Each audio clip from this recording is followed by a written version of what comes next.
eSIM Studios YouTube and mobile app. The eSIM Studios YouTube channel offers the very best technology news and reviews with in-depth coverage found nowhere else. Hosted by founder and creator, Taylor Bell. He's a really good dude, college educated, and worked inside the industry. He knows what he is talking about. The eSIM Studios mobile app is an experience unlike any other tech app, with an easy-to-use interface view, late-breaking tech news from all over the industry, and so much more. eSIMstudios.app also includes the unlocker. Learn to unlock phones from the professionals for free. The clean and intuitive layout, finding breaking news articles and deals in tech has never been easier. Watch and listen to the eSIM Studios YouTube channel and podcast from within the app. Additional features include easy Gcam download and installation, the Android Flash tool, and sign up for our weekly giveaway drawing. Download the eSIM Studios mobile app at eSIMstudios.app and find us on YouTube by simply searching eSIM Studios.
Good afternoon. Welcome. This is the eSIM Studios podcast live stream episode number 136. I want to thank everybody for joining us here today on this Tuesday afternoon. It's about 5:45 p.m. July the 2nd, 2024. Pardon my congestion and allergies. I added again here in South Texas. Cannot get rid of this pollen and mold that's in the air. But give me 1 second. Let me blow my nose.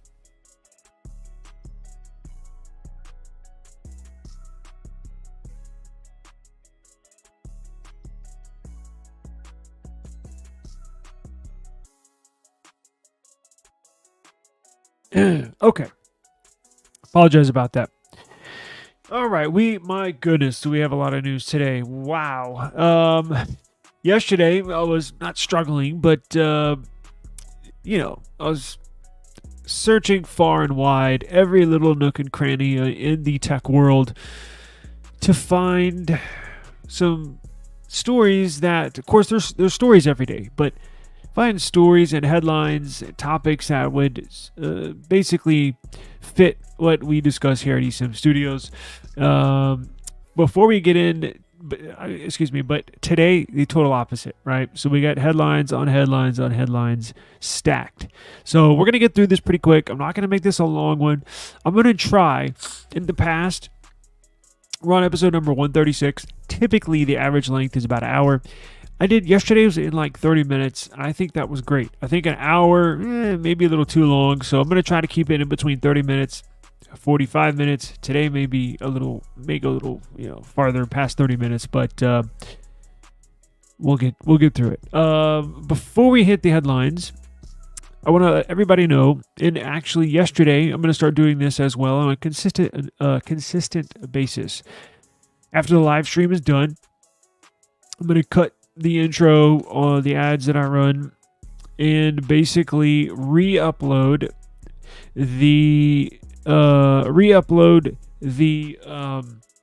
sorry, I'm reading a comment. So I'm going to take this live stream, edit, cut out, trim out all the fat, and then re-upload the video onto a normal, pre-recorded video section. So if you miss this, if you catch us halfway in between, if you catch us at the very end, or you only watch the first few minutes, you got to go do something else, you can always come back and watch the replay. Also, we are on every podcast platform. At least all the main ones. We have the links in the description box below. Wherever you get your podcast, right? So you can take us on the go. Whether you want to listen to us while you're doing chores around the house, or you want to you're running some errands around town, got to pick up the kiddos, whatever it is. Wherever you get your podcast, right? We're on Apple Podcasts. We're on YouTube Music. We're on Amazon Music. We're on iHeart Radio app. All that good stuff, right? We are there.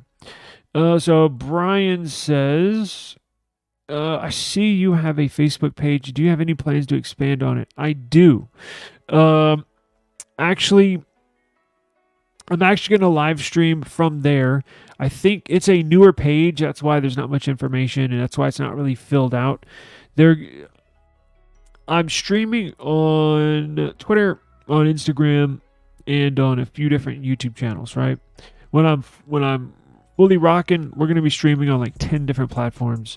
So yes, I do plan on utilizing the Facebook more, filling it out as far as information, posting clips, posting articles that I write on our eSIMstudios.app, as you can tell right here.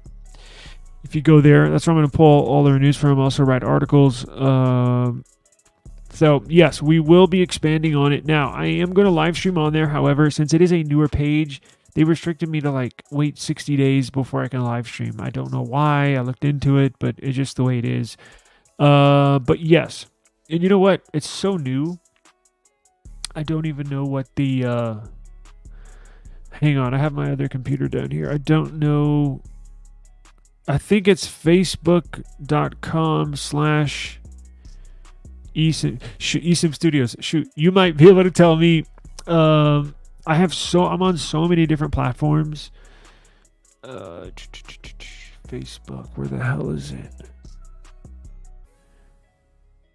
Anyways, I'm not sure. You know what? I could tell you. I think I have it on my phone right here. Let's see. Facebook.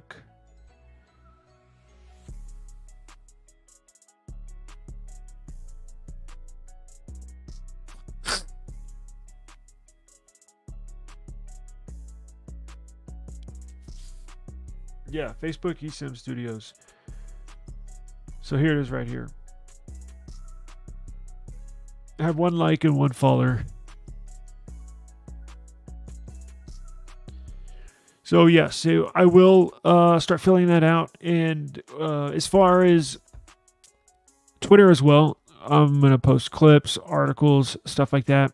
So yes, the overall answer to your question is yes, I certainly will be. So thank you for bringing that up.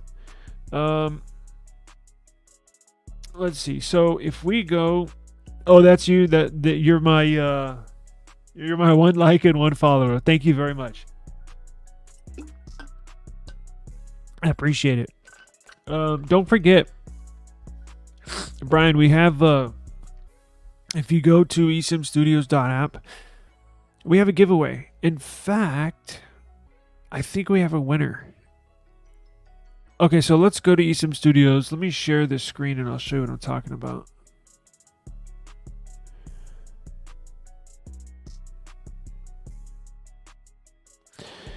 So if you go to eSIMstudios.app, you go up here to the, you know what? Let me take off this overlay. There we go. You go to eSIMstudios.app and you go over here and then you scroll down to giveaway. What do you know? So every week we run a giveaway here on the eSIM Studios app. It's a Amazon gift card, e-gift card, and we also run giveaways, random giveaways, typically on Fridays on our YouTube channel. So it benefits you to not only follow and subscribe to our eSIM Studios YouTube channel, but also sign up and double check our giveaway section on eSIM Studios app at least weekly, right? So let me go behind the scenes and see if I can pull a winner without showing any personal information. Let me see if I can do this without let's see. I don't want to show any email addresses, but I want to show you that I am pulling random winners, right? Let's see here.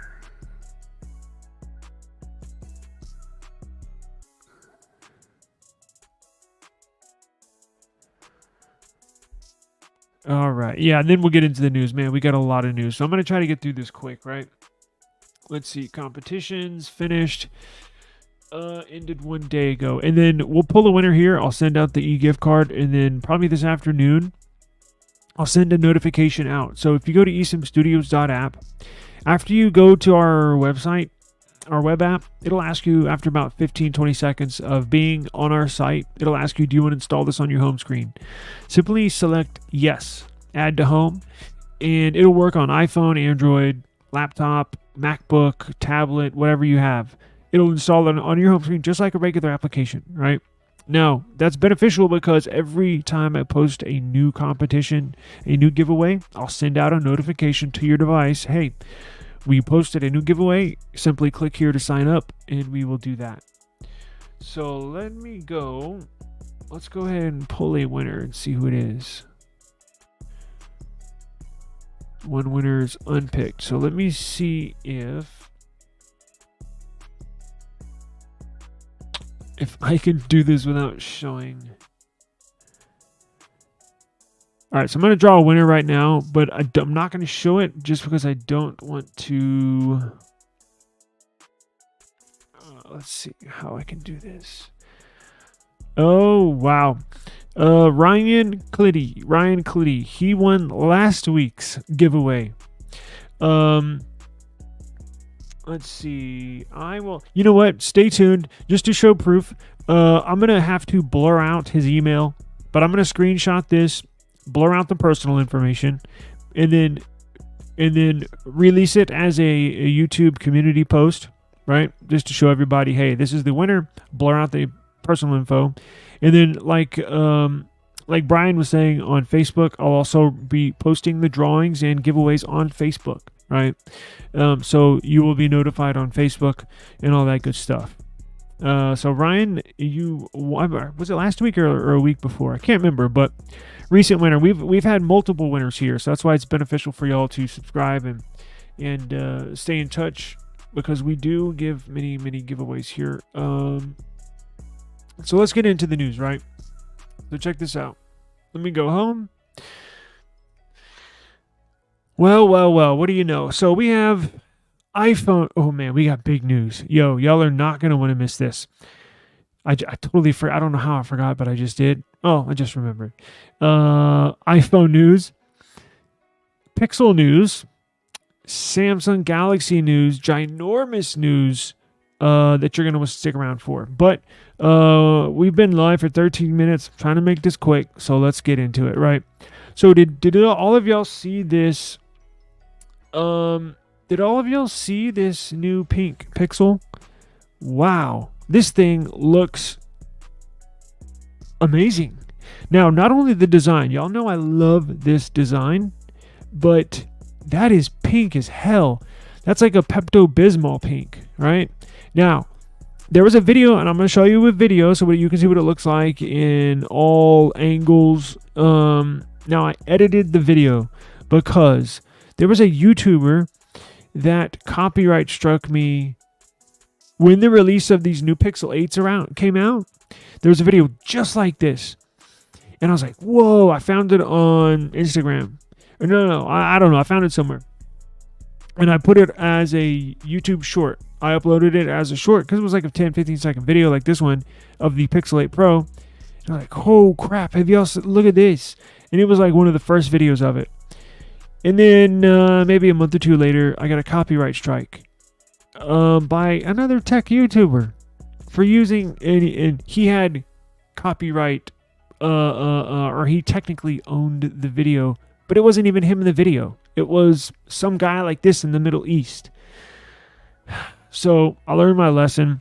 So what I did, so they can't copyright strike me, is I edited the video. Now I got really good at this because I have an NFL channel, right? I have a NFL YouTube channel. I've gotten really good, really sneaky at editing videos, so I can't get any strikes or copyright infringements. But look at this. Now this is the regular Pixel 9, not the Pro. Not the Pro XL, not obviously the Fold. Now, how can you tell the difference, right? Very easy. For one thing, the size. Now, it doesn't look like it's that big. Remember, the 9 and the 9 Pro are going to be small. Pro XL, big. Pro, or Fold 2, whatever they call it, big, right? But, so this is on the smaller side, but the striking resemblance of how you can tell it is the basic 9 model is by the camera sensors. The Pixel 9 is only going to have 2 sensors in that little glass setup right there. So there's 2 sensors, as you can tell. The Pro XL, and the Fold 2 are all going to have 3 sensors on the back. But nonetheless, now here's a question. You know what? Let me show you the video. Let's look at the video first, and then we can discuss here. This came out of somewhere in the Middle East. I don't know where, don't know why. Now, the dude was talking in the original video. He was speaking Arabic. I took the volume out and added some background to it, right? So I don't get the copyright strike, but let's go. Let me turn this down.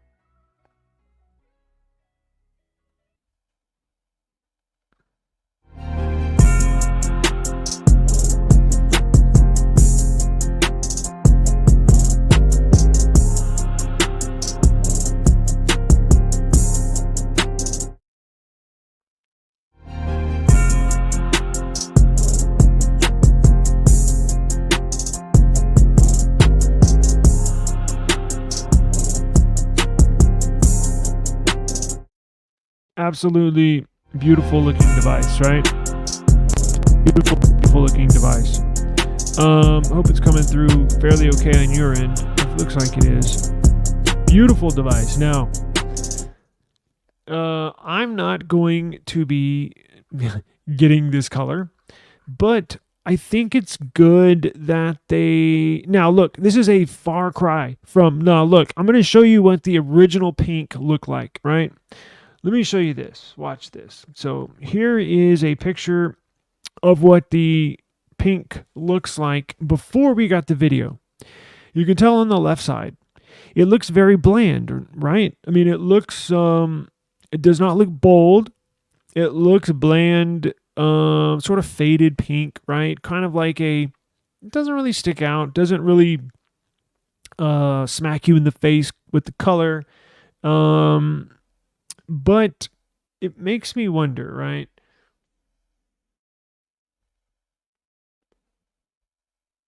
It makes me wonder, you see that green? That's the same green as my S24 Ultra. That's the same green. Look, check this out.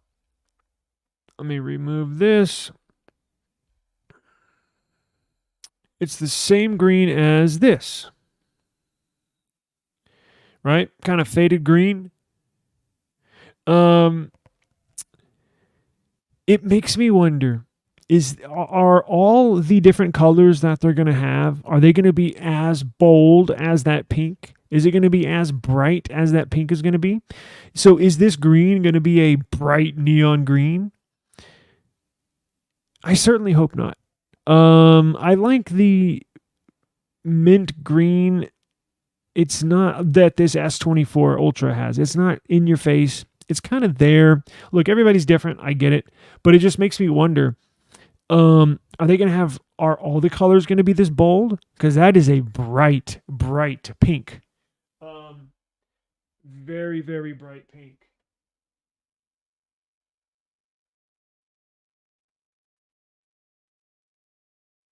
That is a very bright pink. Now, this green is it going to be a neon green? I have no idea, but time will tell, right? As we get closer to launch, you're going to continually see these leaks come out. Now, I'll get them. I'll bring them to y'all. Just tune in to our live stream and or catch our replay every day, and I guarantee you, we will bring you all the Pixel news as soon as I get it. So if you try to keep up with the news, but it's hard, look, I get it. People have lives, 9 to 5s, kids, wives, all sorts of stuff, right? But that's why we created this live stream. So you can tune in to us, 30, 45 minutes, you get all the tech news. And I promise you, we are hashtag Team Pixel. We are official members of the Pixel Superfans membership group. So we will bring you the latest Pixel news as soon as I get it. That's the benefits of watching this live stream, right? So besides the color, not much else has leaked, but we basically know what we got, right? Now, here's a little tidbit on some other Pixel news. Very interesting. So, as you know, we've talked a lot about it. The Pixel 9 series, right around the corner, August 13th launch date. I am sadly not going to go to the launch this year. I was invited last year and this year. I couldn't go last year. It was such a short notice. I didn't expect it to be invited this year. I didn't know they were going to move the launch date, and it happens to be my birthday.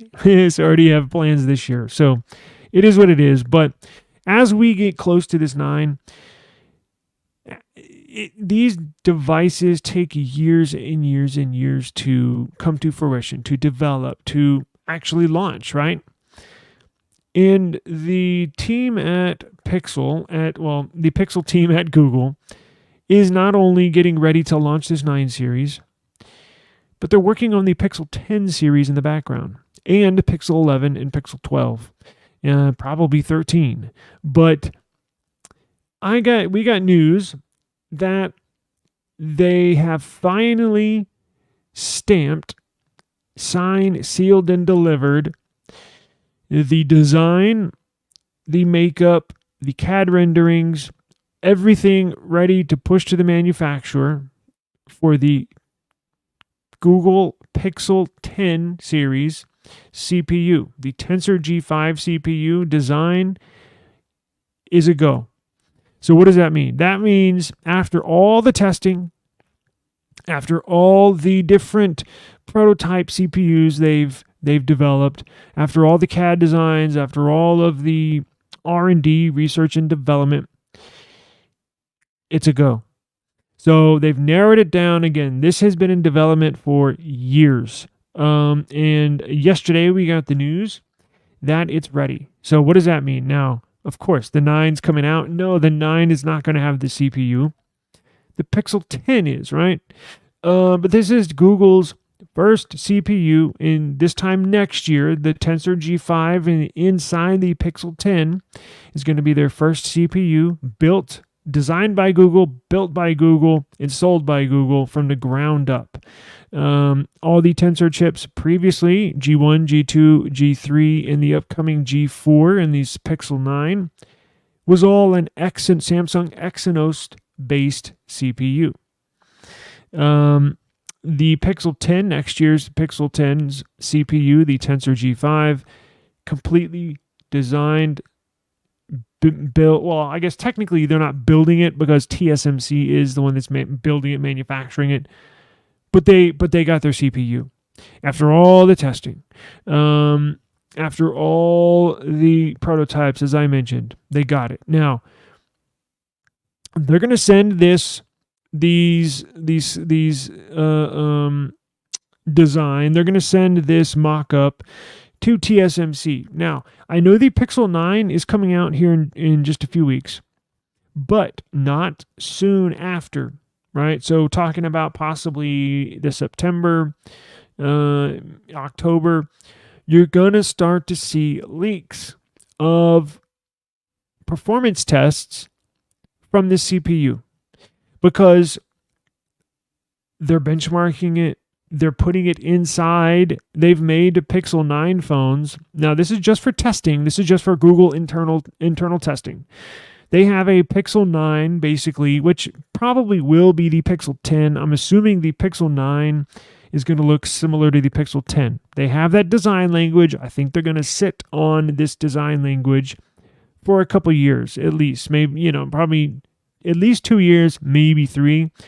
So I think behind the scenes, they have a couple of Pixel 9 series where they actually put this Tensor G5 CPU inside of a Pixel 9, which would essentially make it a Pixel 10, but they're doing it for testing. And I say that to say you're going to see performance leaks, you're going to see benchmarking leaks. Now, my chips are all in on this Pixel 10. And again, I know I'm getting ahead of myself. I know the 9's coming out. I'm very excited. We're going to get a few Pixels here. We're getting I don't know what we're getting. We're getting a Pro XL, and possibly a Fold. We love Pixels here. So we will be getting the 9, and I'm not overlooking the 9. I believe it's going to be a great phone, even though it has minor performance improvements over this current year's Pixel 8 series. It's still a good phone, right? It's still fast. It's still fluid. It still does everything I need it to do. But I think the Pixel 10 is where I put all my chips into the middle of the table. Now, I say that because Pixel 10 is essentially going to be not a make or break year for Google, for Pixel, but I think it's a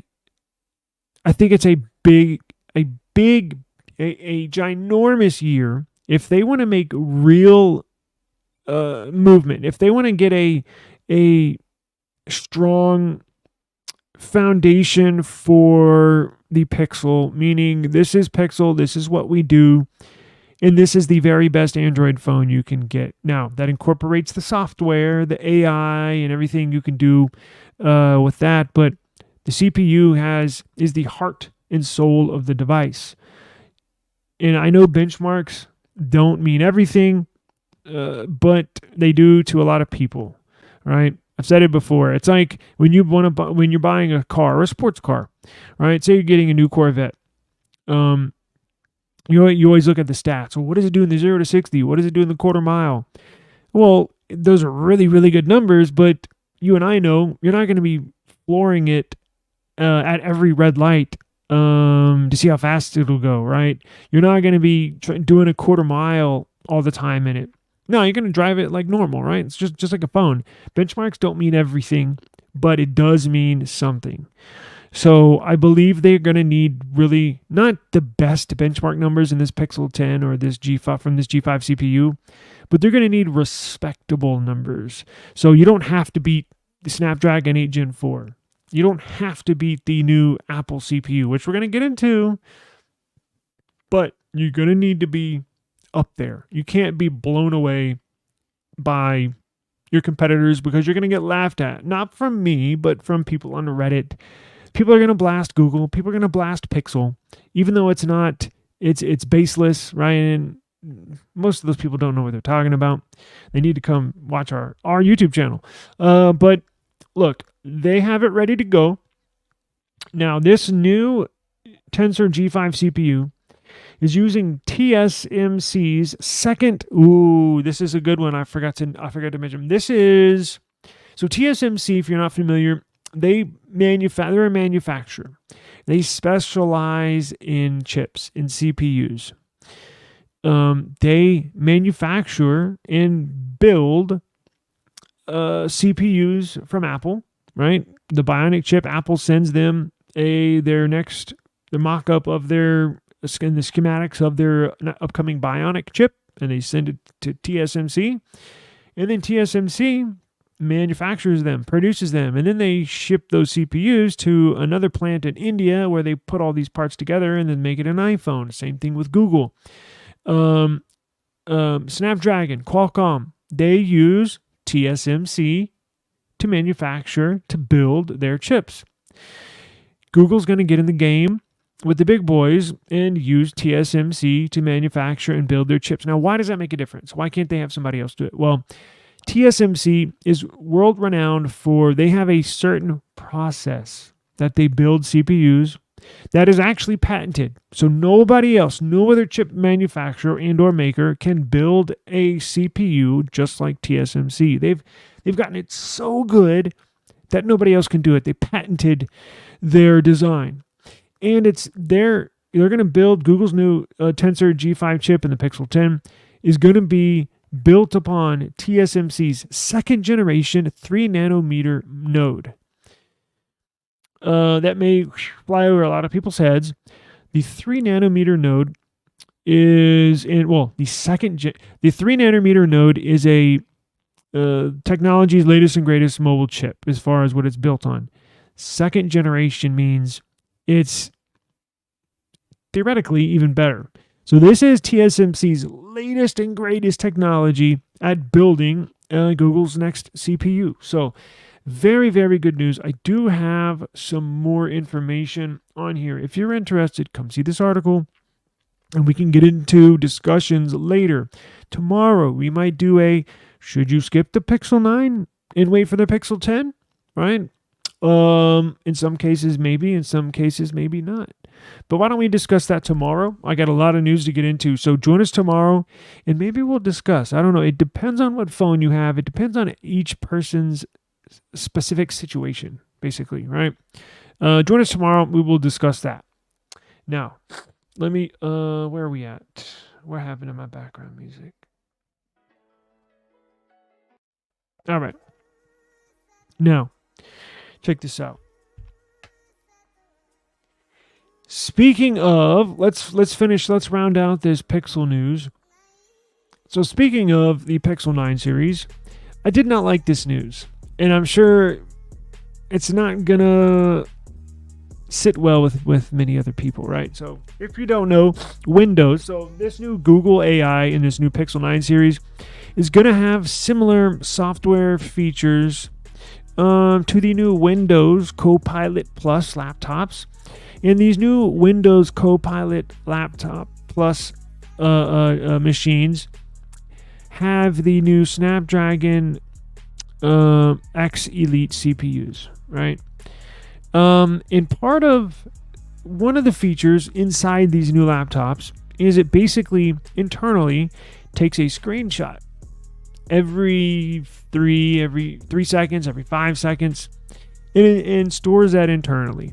So you can go back, you can ask your AI that's either on your Windows machine or now you can ask Google something about you did on your phone 4 days ago, right? You can ask Google, hey Google, what was that basketball player on the Miami Heat's name that I was searching for the other day? Boom, it'll pull it up. Sounds cool, right? I just activated all my stuff. Sounds cool, right? But what if you're logging into your banking? What if you're looking at medical records? What if you're looking at adult content that you're not supposed to be looking at? What if you're on the dark web and you're ordering some goodies from Amsterdam, right? That's not good. You don't want them looking into everything you do, right? Now, fortunately, with the Copilot Plus laptops, these new machines, you can turn it off in the settings, but it does sit kind of uneasy with a lot of people. So when I saw this news this morning, I was like, oh man, I don't really want them doing this, but you can turn it off. So it's still not going to sit well with a lot of people, even though you can turn it off technically, but you never know. You never know. That's why it's good to have a burner phone, right? Sign in with a burner account. That's what I do. But so this new feature, so Google AI for this upcoming Pixel 9 series. It will include Gemini, obviously, Circle to search, which we've all been getting used to over there this last few months or so, and new features like Pixel screenshots. Also, another feature called Add Me and Studio. Pixel screenshots would use on-device AI for searchable screenshots and other chatbot-like conversations addressing privacy concerns with Microsoft's Copilot Recall feature. That's what Microsoft calls it. It's called Microsoft Recall. Recalling what you did on your device. I think they store information up to 30, 60 days. Now, Google AI for this Pixel 9 launch is expected in August 13th. With all this new AI on these devices, right? So I have some screenshots for you. Let's see what it looks like, right? So here we go. So this is what it looks like. I have a few screenshots leaked from the Pixel 9, right?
Basically, what this is going to do is it's going to obviously save all your screenshots, and you'll have it's like in your photo, it'll be a photo album of all your screenshots.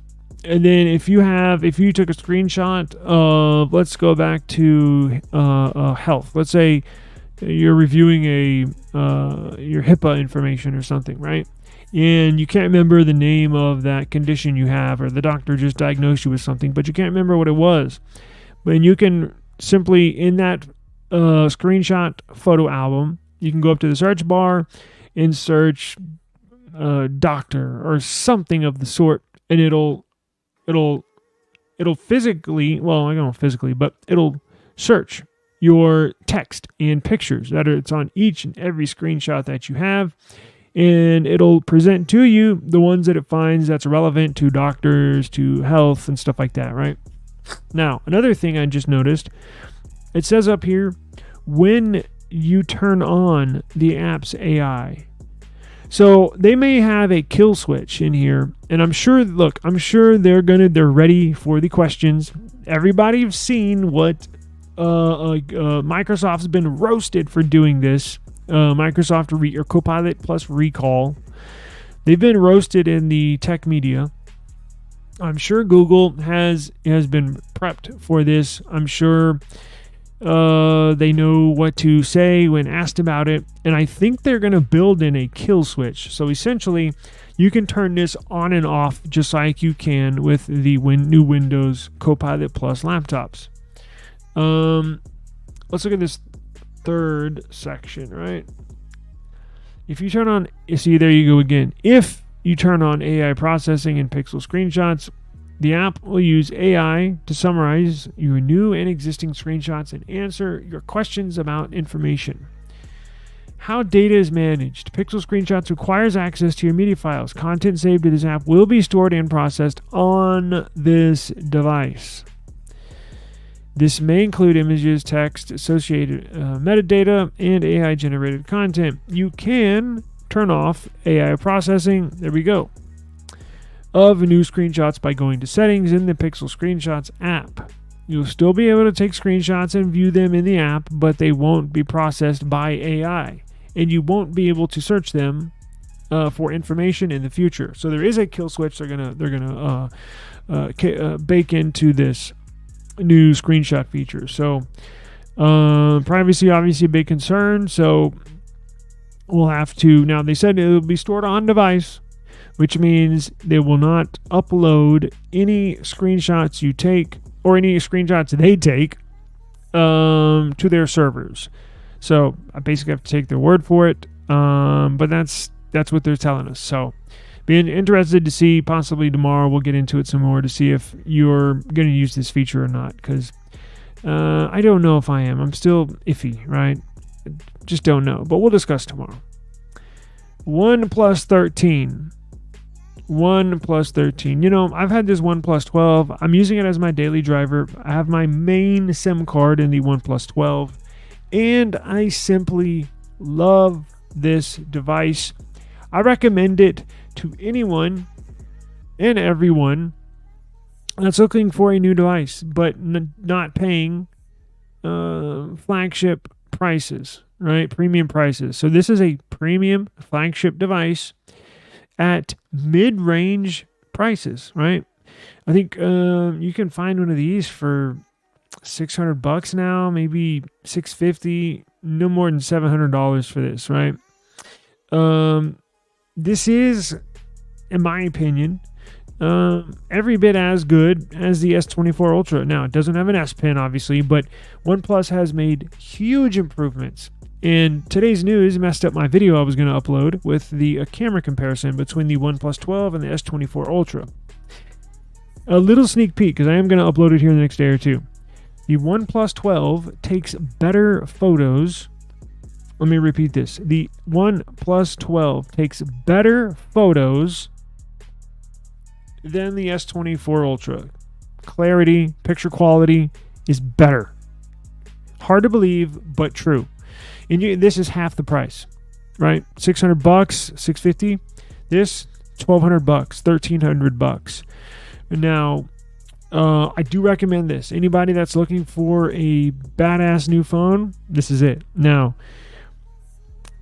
we got word on the next generation, right? So we got some information in regards to this new OnePlus 13, right? So they're basically going to take this same device and build upon it. So they're going to make this device even better for the next generation. Hard to believe, but they're going to make it better.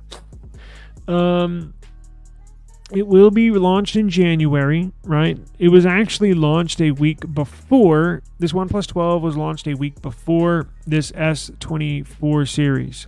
Kind of got lost in all of the Samsung media whirlwind, but it is what it is, right? This is going to launch. It'll be the second flagship device launched with the new Snapdragon 8 Gen 4. The very first 8 Gen 4 phone is going to be from Xiaomi, which is going to be released late in December, late in the year. But this will have the new Snapdragon 8 Gen 4. And also is going to have a 2K, a real 2K, not a... look, a lot of these screens, people say, well, 4K screen. It's not really a 4. It's technically, it's not a 4K screen. A lot of people say, well, it's got, you know, so you'll hear people reference with the 2K screen. Technically, it's not really a 2K screen. This upcoming OnePlus 13 is technically going to have a 2K screen. The resolution is going to be insane. They're calling this new 2K screen, they're calling it equal depth micro curved display. So gives away some information as far as, is it going to be a curved display or is it going to be a flat display on this next OnePlus phone? Well, it's going to be curved, right? Because they're calling the new 2K AMOLED screen an equal depth micro curved display. Yes, the panel will be curved again. Now, it's probably going to be right around the same size, 6.8 inches. Same size as the S24 Ultra, but this fits in your hand way better. I actually like using this with a curved screen. I was happy to go back to flat displays, but it is nice to have a curved display. It's not really, it's not drastically curved, right? It's just slightly, but it fits in your hand better. You can actually use this phone with one hand, and it's a big phone. I cannot hardly use my S24 Ultra with one hand. It's going to have a larger battery, right? So the OnePlus 12 already has a 5,400 milliamp per hour battery. However, I don't think I know. They're putting their new Glacier battery. We broke the news and described what OnePlus's new battery tech, the Glacier battery. It's essentially a 6,000 milliamp per hour battery, and it's long lasting. So it can go like 5 years, and at the end of 5 years of use, of normal use, it'll be still at 80% battery health, which is unheard of. It's going to have fast wired charging. These charge in like 20 something minutes. It's going to have 3 50 megapixel cameras, 100 watt wired fast charging. It says the OnePlus 12 supports 50 watt wireless charging, and it should be about the same for the OnePlus 13. So these cameras, all 50 megapixel sensors. The main camera is expected to be a 1-inch camera. Wow. The tipster said that the periscope telephoto camera with a 3x optical zoom will be part of the package. Hasselblad will also be included in the camera setup again.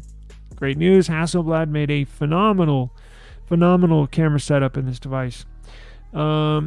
Fingerprint scanner is going to be an ultrasonic fingerprint sensor, as well as an extra large X-axis motor for phenomenal haptic feedback. Now, this is a change. The OnePlus 13 will also be IP68 and I believe a first, correct me if I'm wrong, an IP69 rating. Basically waterproof, right? So it can go down farther in water as far as depth and stand there longer than a device that's rated at an IP68.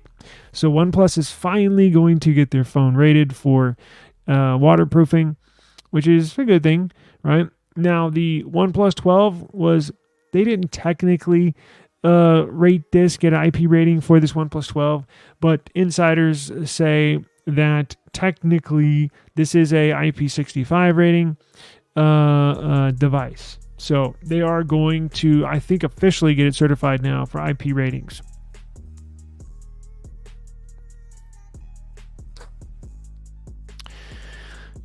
Pixel. Your update is out. So we got word today. The Android 14 July security update patch is out right now. We've updated ours in eSIM Studios headquarters, and we encourage you to update your Pixel as well. This fixes a few minor bugs, but what it really changes or fixes is a couple of major vulnerabilities in the kernels of these devices, meaning if left open, and you don't update, you could leave yourself open for possible attacks on your device, right? So that's why it is so important. That's why we discussed, and we're going to get into exactly just what it patches, but what was it? What's today? Tuesday. I think it was Friday or Saturday, 4 or 5 days ago. We got into Qualcomm is taking the next step in trying to fix this whole update, a mess that Android has, right? Google's tried it, and it's very, very difficult. Even for Google, and they make Android, right? It's very difficult because it lies in the kernel sources, in the code. It lies in the code, in the kernel sources of all these CPUs, of all these devices. Qualcomm's going to take the step, going to take the torch from Google and basically implement code in this upcoming flagship 8 Gen 4, moving forward as well, every future CPU, to where these updates, basically to where every manufacturer, when Google releases their security patch for their phones, every other manufacturer will also release it as well. OnePlus, unfortunately, does a release schedule and update schedule of every other month. So they'll update them, they'll skip a month. They'll update them, they'll skip a month. Motorola, famously, is horrible at updates. They're so far behind on updates. I don't even use Motorola anymore just because of that reason. It leaves you open to attacks. Samsung been very good, sometimes beating Google at their own security patch monthly. Nothing very good, not very good, but good at the updates code. Not as good as Samsung, obviously not as good as Google, but nothing is right up there. Definitely better than nothing, better than OnePlus or Motorola. But eventually we'll get all this update mess worked out to where every single month, no matter what Android phone you have, you'll get an update. But let's jump back into this one to see what it fixed, right? So this July security patch fixes 10 security issues. 19 were dated. Excuse me. Damn, I think I typed that wrong. Fixes 19 secure. I'll go back and edit it. Fixes 19 security issues, 10 of which had the number switched, 10 of which were dated July 5th. The vulnerabilities range from critical to severe. So just by seeing that, you should update it ASAP. If you're out and about, update it when you get home or when you get to Wi-Fi. If you're watching this now and you got a Pixel, we'll be done in just a few minutes. Update it once we're done here in a few minutes. But this covers, if you have a Pixel from the 5A all the way up to the 8 series, all the way up to the Pixel Fold, to the Pixel Tablet, you'll have an update. Now, if you need the update, I have them here. I got links for every device that it's out for, right? So Pixel 8 series, got a link here, got the OTA here. So I got it for every single device. So if you need your update, I got it. So what does this fix? As we mentioned, 10 critical and severe security issues. It solves that, locks your phone down nice and secure. Not from you, but from the hackers. But also has some minor software improvements, right? So the camera, general improvements for camera stability, right? General improvements for system stability and performance. And then fixed the back gesture navigation not working in certain conditions. So the number one thing is security, and that certainly gets nice and secure with this July update. So now this is for the stable build. This is not for the beta. This is for the stable build. The beta July security patch should be out in a week, roughly. Now, they don't always push the beta security patch out a week later, but it's roughly 5 to 8 days after the stable build comes out, security patch, you'll see the July security patch for the beta users, right? Okay. Let's get into this. So nothing in CMF. So nothing's the brand. CMF is the sub-brand. CMF is releasing their very, very first phone here on July 8th, roughly a week away. And as time goes on, as we get closer to launch, we kind of know what this device is going to have spec-wise. We still don't really know what it's going to look like. It's not like Pixel, where we've known what the Pixel 9 series looks like for the last 3 months. Still don't really know what it's going to look like, but we do. But we do know a good amount of what it's going to be constructed of, right? Its internals, the hardware, the specs. This might be the very best phone to get for the price. I say that because it essentially has the same hardware. I'm talking screen, I'm talking camera sensors, I'm talking storage, everything, almost everything that the Nothing Phone 2 and Nothing Phone 2A have. And it's going to be released, I think, $249. I mean, a complete steal. I'm not joking. That almost seems like I'm telling you a lie, because it's hard for me to believe. It seems to be the case. I've gone down the spec sheet. It's almost identical to the Phone 2 and 2A. Same camera sensors, even the same vibration motor for the haptics. Not batteries. I mean, everything. Screen, 6.7-inch dynamic AMOLED screen. It's going to be LTPO. I mean, all sorts of specs for a very, very, very little price. Now, one question we still don't know: is it going to be sold in the USA? I don't know. Is it going to be? If it's not, is it going to be sold under a developer program? I don't know. Now, if you really want this device and it's not sold in the US, just wait a week or two after the launch, and you can find it on eBay. Now, you're going to be paying a little more, right, than $249, but it's still a good buy. Even if the seller bumps it up $100 to make them a $100 profit, even if it's sold for $349, it's still a good buy. Now, I would tell you go get the Nothing Phone 2A, because that's for $349, but this one's still going to be a decent device for the price. Remember, it's not going to beat the S24 Ultra in performance. It's not going to take better pictures than the OnePlus 12 that I just said is the best Android camera phone. But it's good enough, right? You have to remember, you're paying $250 for it. So you got to lower your expectations, but it's still going to be a badass phone. It's not going to be some rinky-dink phone you can get for free at T-Mobile, right? So they have a tweet here. So it's camera time. CMF Phone 1 features a Sony 50 megapixel camera with an aperture of f1.8 lens designed to capture natural, beautiful images. Advanced algorithms, including Ultra XDR, enhance your photos, making them bright and immersive no matter the lighting conditions. Now, remember what I told you. Sony 50 megapixel. I believe it's the IMX. Don't quote me. I'm not going to say that. But the Sony 50 megapixel. Guess what? It's the same camera setup you can find in the Nothing Phone 2. You see those stacked sensors right there? Guess what? Those are Sony 50 megapixels. Same sensors. I believe it's IMX 890. I don't know. But pretty good photos, right? So that was leaked. That was good news. And here's what they'll look like. Now, this is a new photo. It has not been released yet. And you get to see it here first.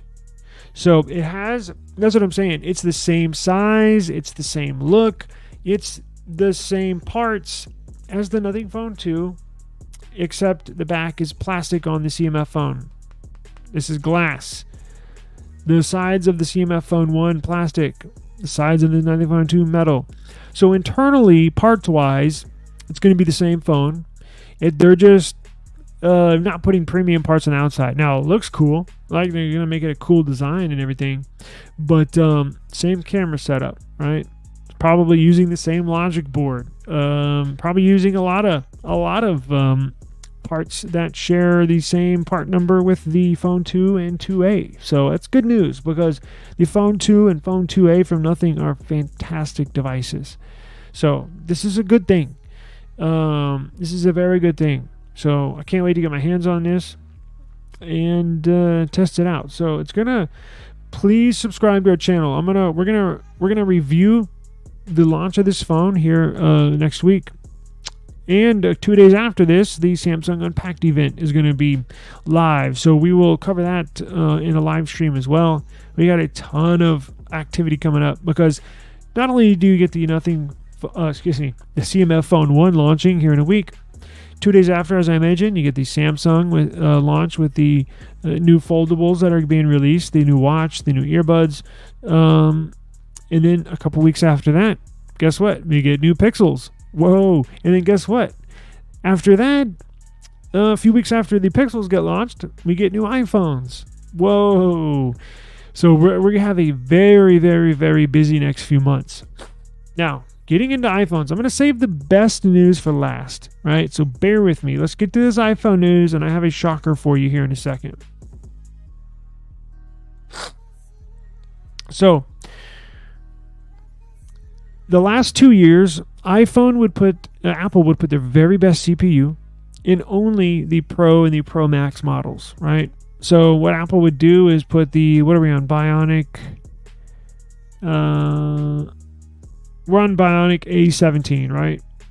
So what Apple would do for iPhone 15 Pro and iPhone 15 Pro Max, they would put their latest and greatest iPhone or mobile CPU, not the M series obviously, but the Bionic chips, A17 Pro chip. This is their best mobile phone chip they have available. That's in the Pro and the Pro Max. However, they'd kind of jip the buyers of the base iPhone 15 and the 15 Plus, because what Apple does is put last year's A16 Bionic chip in this year's models, 15 and 15 Plus. See what I'm saying? So they put last year's flagship in their base models this year, but in their Pro models and Pro Max, they put their latest and greatest. Well, they've done that basically for the last 2 years. It looks like that's finally coming to a stop. We got word today that with the upcoming iPhone 16 series, you're going to get all across the board, you're going to get the latest and greatest Apple A18 Bionic CPU. That's good news, and I think they did it for basically 2 reasons. Because they always get made fun of for doing that in the past, right? Looking like they're jipping customers because these phones are still expensive as hell, and they're giving you a year-old CPU. Like, that's some BS. I wouldn't buy that. So they're getting rid of that complaint and AI. Now, don't be fooled. So obviously having a very, very, very powerful CPU is a must if you're going to run AI functionalities, right? Applications. However, I think you're going to see Apple bump the base models, the 16 and 16 Plus. I think you're going to see bump in RAM this year. So I think they're going to at least level out all the iPhone 16 models this year at 8 gigs of RAM. Because not only do you have to have a powerful CPU to run AI functionalities, you got to have RAM.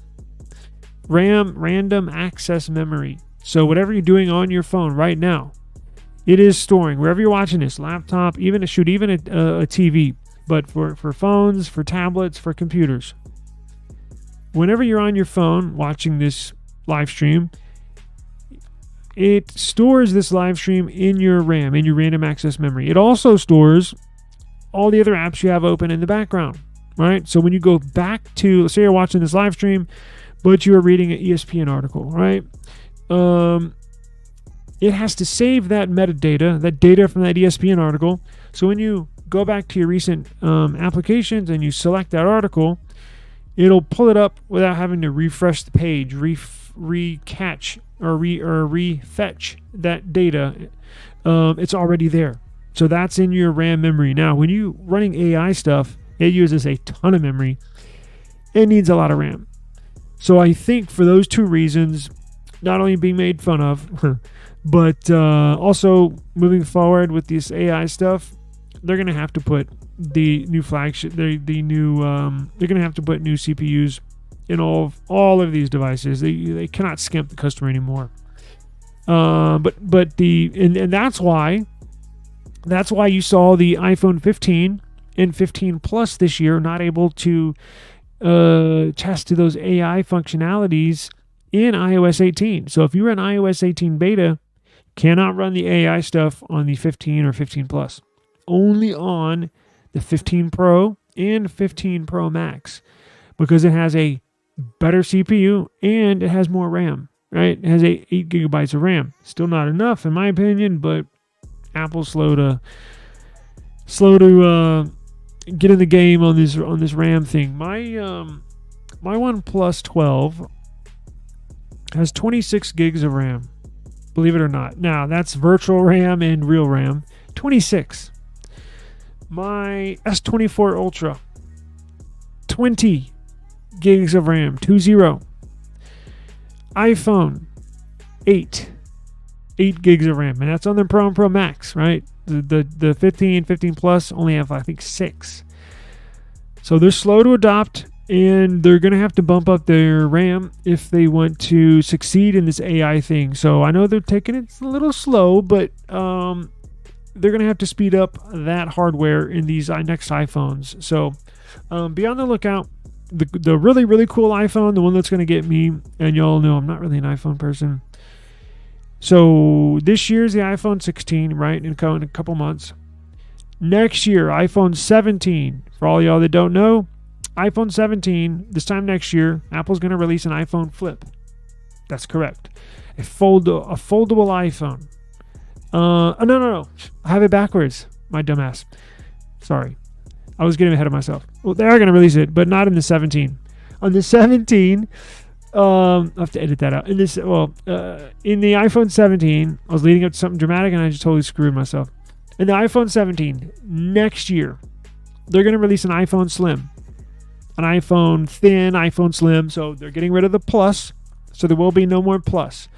Next year, it'll be iPhone 17, iPhone 17 Pro, iPhone 17 Slim, and iPhone 17 Pro Max.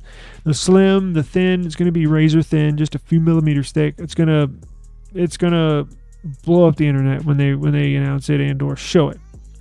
The following year, iPhone 18. That's when they're releasing the iPhone Flip, iPhone 18. So just keep that in the back of your head. That's their roadmap, rough roadmap of their iPhones and stuff. So here's the last story I got for y'all. Check this out. Y'all not going to believe this. I almost didn't believe it.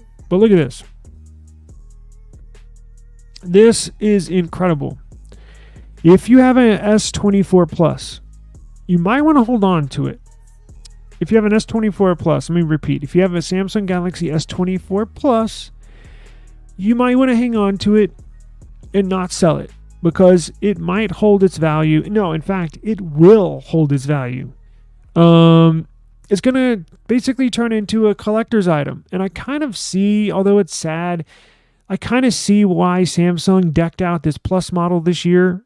I mean, it's specced out. It's a freaking badass phone. It's got all the same specs the Ultra has, just minus an S Pen.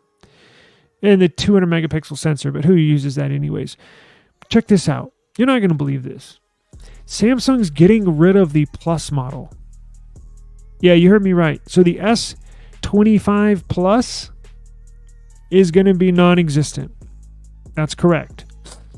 So Samsung is making a radical change with the S25 series. There will be no more Plus model. This is absolutely...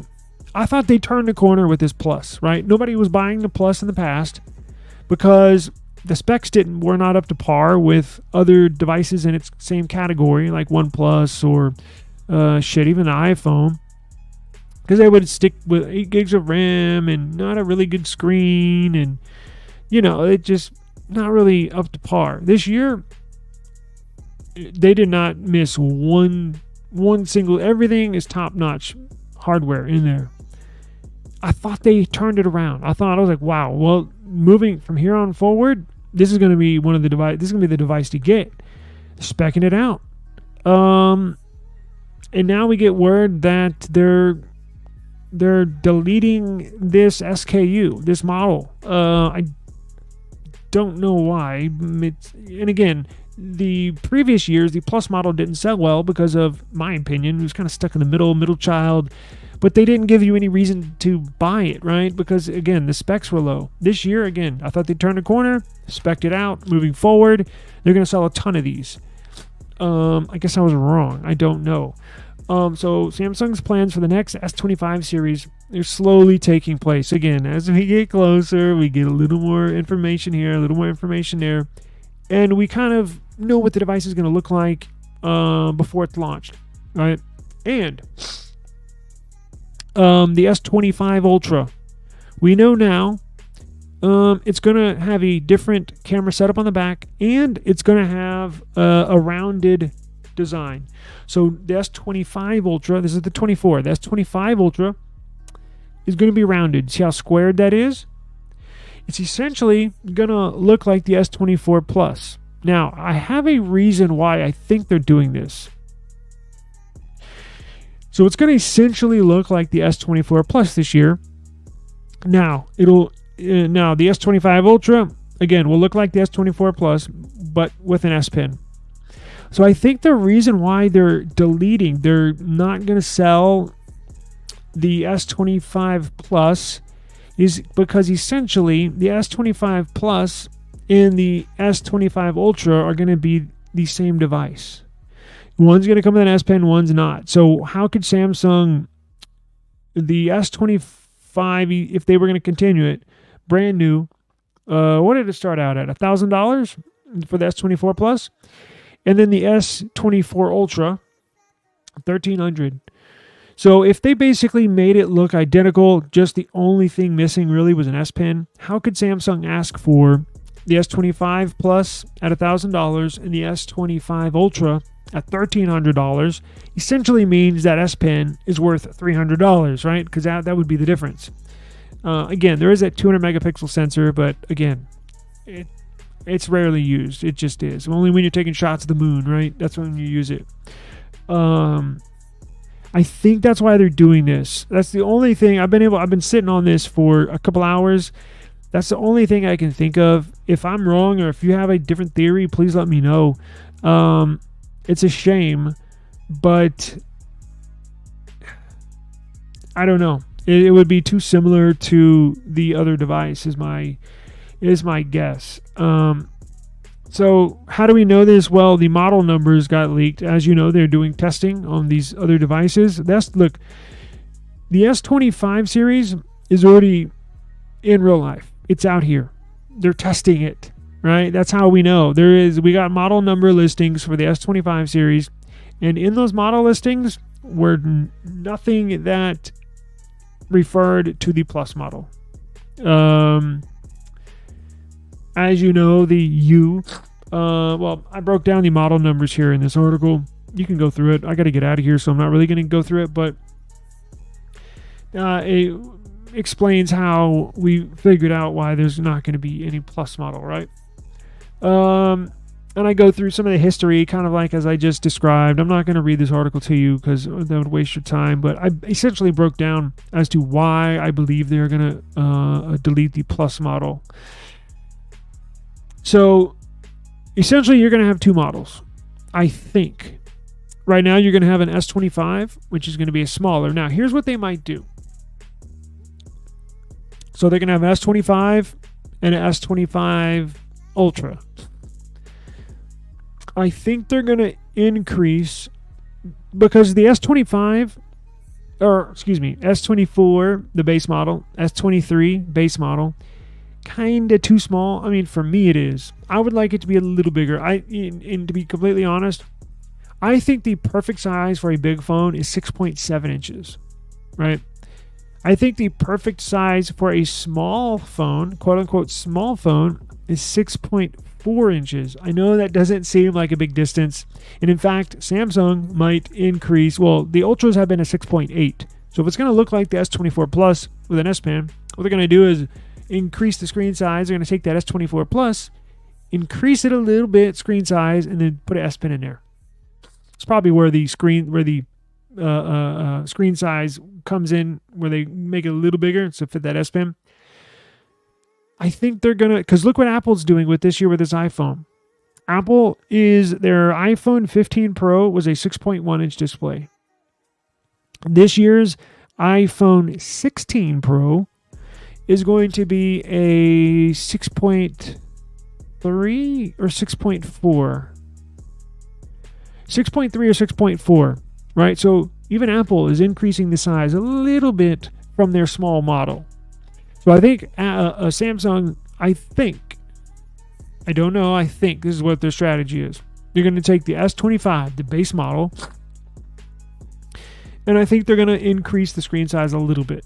So it's not so much of a drastic difference. Because what they want you to do is, okay, if you don't buy the Ultra, would you consider buying, because it's too big, would you consider buying the other version, which is the smaller one? Well, if most people say, nah, that's too small, I want something a little bigger. Well, if a majority of potential customers are saying that, and believe me, they're polling They have marketing teams that physically ask people these questions. Google's asked me these questions before. Then they'll take all that data and they'll make adjustments. But I would like to see them increase it to a 6.4 inch display for the base model, and then keep that 6.8 or what have you. I wish they kept it at 6.7, but I just don't think they will. If it's going to have an S Pen, it needs to be a little bigger. So very interesting news we got today. This came out of left field. Was not expecting to see this, but think about it, and we're going to discuss this tomorrow more. Check the article out. I want you to brainstorm, and I want to see, is my assertion right? I've been thinking about it for a few hours. Maybe sleeping on it, I'll have a different theory, but right now, that's all I can come up with. Maybe they're going to do what Google and Apple are doing. What if Samsung does two small phones, right? Like the 15 like the upcoming iPhone 6. Well, like this year, let's do current.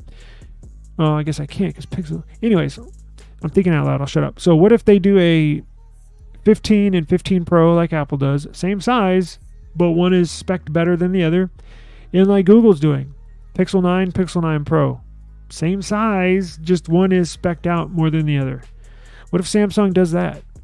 Now, not saying they're going to do that with the Ultra model. They might. Shit, I don't know. But I would think they would need almost a base model for the carriers to kind of give away for free, or like they could do an S25.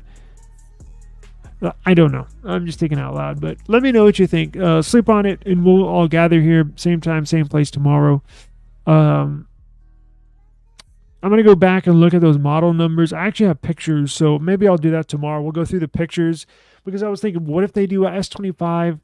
What if that Plus model is reserved for the small Pro version? Like, let's see, they wouldn't do that because you would get the name mixed. Anyways, shocking news today.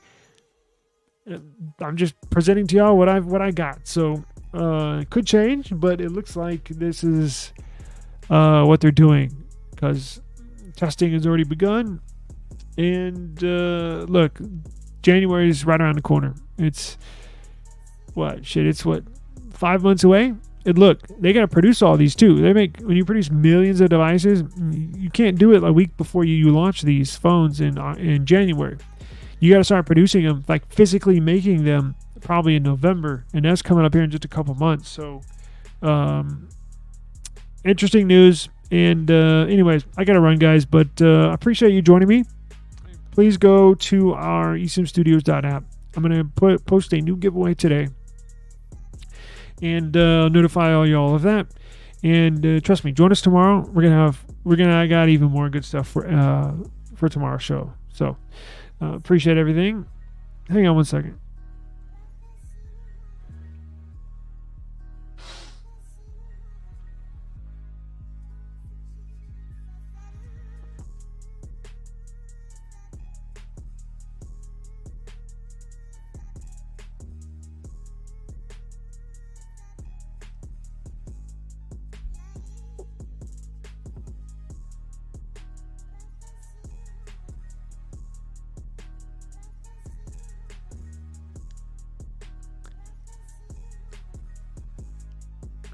So,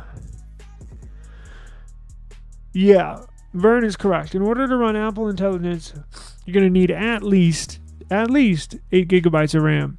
Now, remember, they don't, and I don't know if let's say Apple introduced RAM expansion, right? Like some of these Android phones do. The phone comes with 12 gigs of onboard RAM soldered to the motherboard, to the logic board.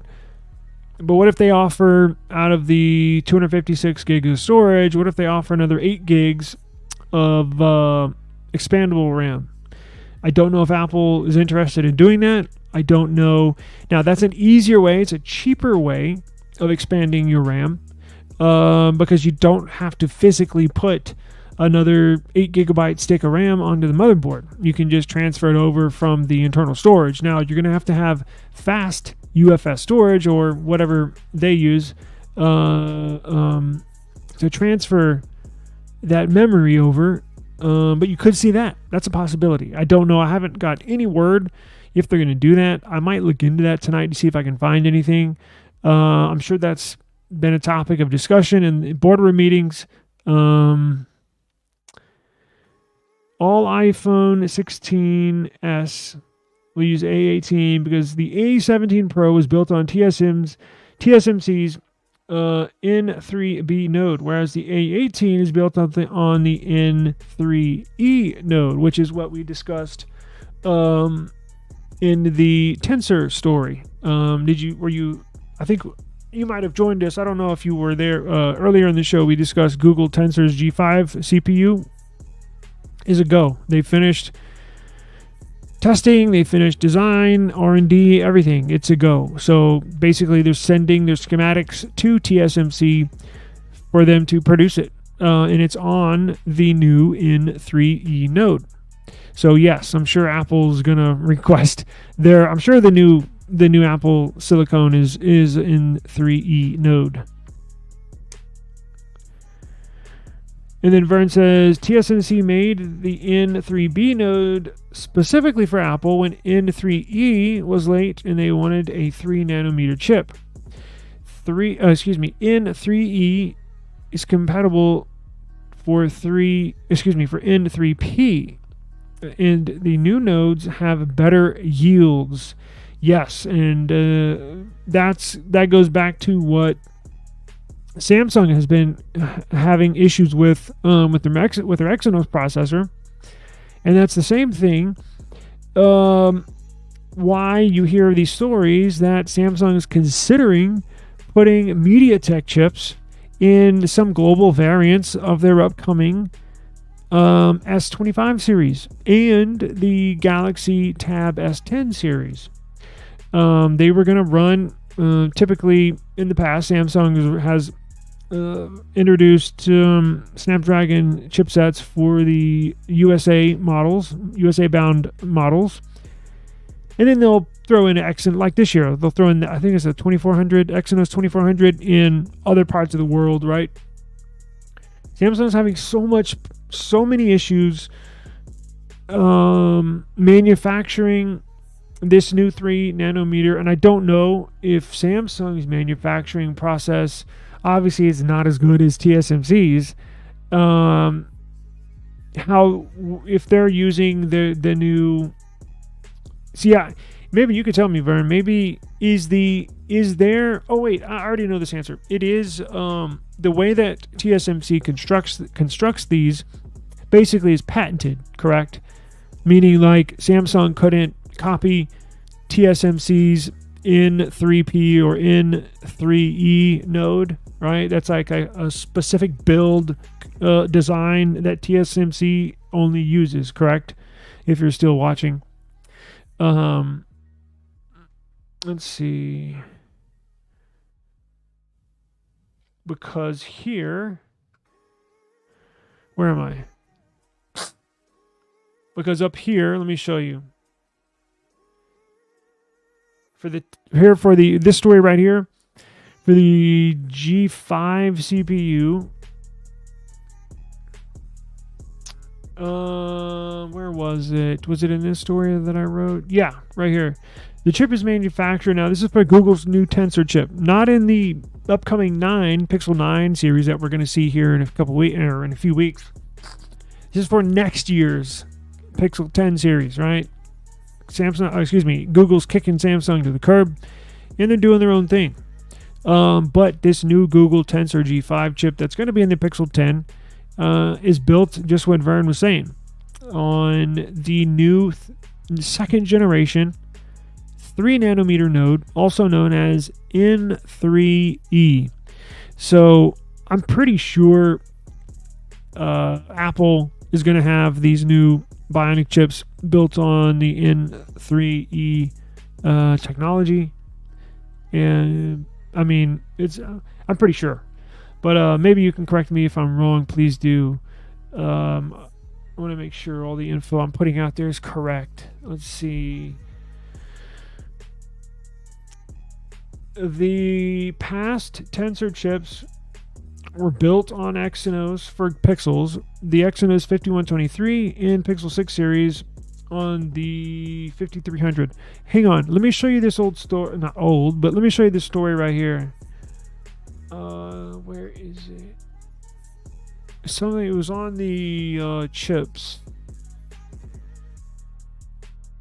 Is it here?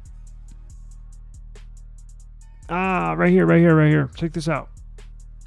Samsung's refuting. Samsung's they're basically saying, oh, the story's not true. But where there's smoke, there's fire, right? So if this was not true, remember how I told y'all Samsung was having issues manufacturing this new CPU, right? Then why would there be stories coming out that some S25 series devices are going to use a MediaTek chip, right? In some parts of the world, when in previous years, all the other places that did not have a Snapdragon CPU would have an Exynos CPU. Then why did that story come out yesterday that the new Tab S10 series is going to have a MediaTek chip, right? In some parts of the world and not an Exynos. See what I'm saying? So like when you piece all these stories together, now obviously they're not going to say, oh yeah, we're having major issues manufacturing these chips. These yield numbers are just trash. We're throwing away 1 out of every 3 yields, right? Or 1 out of every 3 sheets, because they produce them on like sheets, or like these right here, like these chips, right? That's what they call them, chips. It's like, oh, we got to throw 1 out of every 3 away. They're not going to admit to that, right? So, but the story's out there, and they're losing money big time. As you can tell right here. Oh, here's some of the numbers. So, according to one report, now it's going back to Samsung, and this is with their 3 nanometer chip. According to one report, defects in Samsung Foundry's 2nd generation. So remember, TSMC is now on a 2nd generation 3 nanometer node CPU, right? Haven't heard any issues coming out of their camp, but Samsung's attempting to do a 2nd generation, their own version of a 2nd generation of this 3 nanometer node. However, theirs is not going really well. Look at this. So affected. So this issue affected 2,500 batches. So 65,000 12-inch wafers per month. They would essentially have to throw away, or whatever they do with them. I don't know, because you can't recycle them. Once they're printed, once they're constructed, if it's bad, it basically has to be thrown away. Like, I don't think they can like refurbish it or anything. It doesn't work like that. But look how much money they've lost. So 65,000 12-inch wafers per month. Totals $720 million in losses. $720 million. It's insane. And they've essentially had to scrap them, right? Now, there's some reports saying here all were scrapped because a part was incorrect on there, or a piece of the construction was jacked up. I mean, if that does not cost somebody their job, I don't know what will. But they have major issues apparently with this, and that's why you're seeing reports that they may go with MediaTek, right? They're going to strike a deal with MediaTek. I'm sure they're negotiating. Like, I don't know. It's not a given they're going to go with MediaTek, but at this rate, they're so far behind. Look, the S25 series, as I mentioned, they got to start producing these here pretty soon. And these tablets too, pretty soon. So it's not like they have, we can go back to the drawing board and go back to the R&D team and let's, rework this thing. Let's start from scratch and start all over. No. It's way too late to do that. They're probably going to scrap this whole generation and move on to next year's CPU. I'm assuming. I don't know. Obviously, I don't know, but it's possible. So there you have it. Very interesting news, but that's what came today. And 60, what does it say?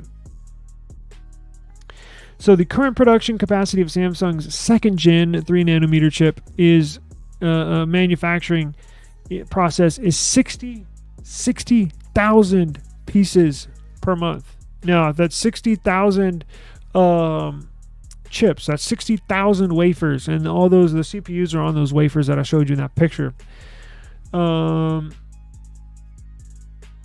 That's absolutely astounding. I know we're getting off in the weeds and some real nerd stuff, but I'm a big nerd when it comes to this stuff, so I love covering this. So if you do too, you're in the right spot. So, but I gotta run. I got a hungry cat here, but thank you for joining us on this Tuesday. What are we? July 2nd, 2024. eSIM Studios podcast live stream. Episode number 136. Please join us for episode number 137 tomorrow. Same time, same place. Catch me tomorrow afternoon. And we'll be right back here with all the day's tech headlines. So appreciate it, guys. Take care.